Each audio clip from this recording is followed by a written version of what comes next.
Summary of the China-Russia Cooperation and Development Plan in the Russian Far East, 2018 to 2024.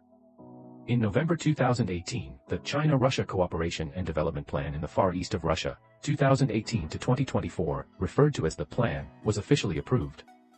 Compared with the recently expired outline of the cooperation plan between the Northeast of the People's Republic of China and the Far East and Eastern Siberia of the Russian Federation, 2009 to 2018, this plan presents the following main features: one-way guidance for Chinese enterprises to invest in the Russian Far East, detailed classification and strict screening of specific cooperation projects, a more complete coordination mechanism, highlight the overall advantages of the Far East region. In China-Russia economic and trade cooperation, policies and measures aimed at Chinese investors are more constructive and inclusive. The content expression is pragmatic and reflects the principle of openness.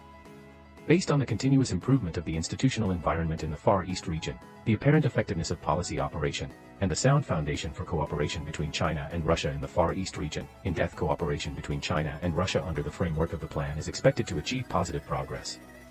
However, it goes without saying that Russia's policies to promote the development of the Far East are still difficult to make up for the shortcomings of the economic development of the Far East.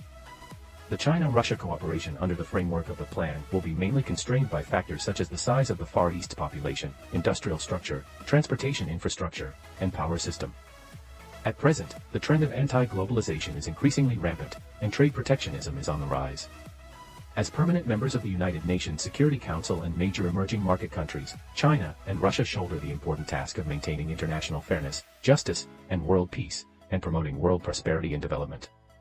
Adhering to the principle of mutual benefit and win-win results, improving regional economic cooperation arrangements, promoting the docking of the Belt and Alliance, and promoting trade and investment facilitation have become the common choice of China and Russia to address the trend of anti-globalization and trade protectionism. As an important region on the northward route of the Belt and Road, the Russian Far East is an important region for China and Russia to build a northern seaway, build a Eurasian transportation corridor and an energy transportation artery, realize connectivity, expand cooperation in the fields of economy, trade and investment, and deepen cooperation in the energy field. It is also one of the priority directions to support China-Russia comprehensive strategic cooperative partnership and promote practical cooperation. In view of the outline of the cooperation plan between the Northeast region of the People's Republic of China and the Far East and Eastern Siberia region of the Russian Federation, 2009 to 2018, hereinafter referred to as the outline.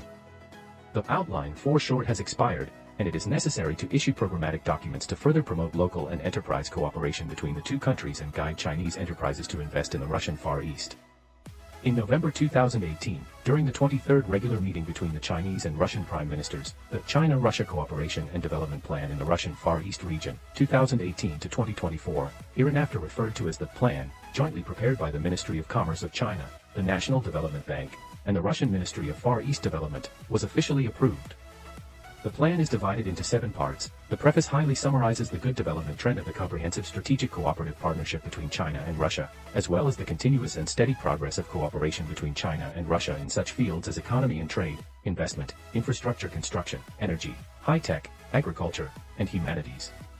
It emphasizes that developing economic, trade, and investment cooperation in the Russian Far East is an important direction in the bilateral relations between China and Russia. The second part focuses on introducing the advantages of the Far East. The third part talks about the national support policies for foreign investors in the Russian Far East region, including key investment attracting regions and industries, infrastructure and capital supporting policies, electronic visa system, and preferential policies for electricity prices. The fourth part focuses on the trade situation between China and the Russian Far East, as well as the application of Chinese investors for investment projects in the Advanced Development Zone, B, and the Vladivostok Free Port. The fifth section covers the priority areas for economic and trade cooperation between China and Russia in the Russian Far East region, involving 7 major industries: natural gas and petrochemical industry, solid mineral mining industry, transportation and logistics industry, agriculture, forestry, aquaculture, and tourism. The sixth part includes 4 cross-border infrastructure projects, including Binhai 1 and Binhai 2 international transportation corridor projects, Tongjiang-Zhujiang-Ningskoy Railway Bridge, Heya-Bulgovshinsk Highway Bridge, Dongning-Poltavka Highway Bridge, Heya-Bulgovshinsk Cross-Border Cableway, as well as the promotion and cooperation concept of the development projects of Black Blind Island and Russian Island. The seventh part is about the development mechanism of China-Russia economic and trade cooperation in the Russian Far East, and briefly introduces the main intergovernmental mechanisms for coordinating the development of China-Russia economic and trade cooperation in the Russian Far East, as well as the agencies responsible for the implementation of the plan.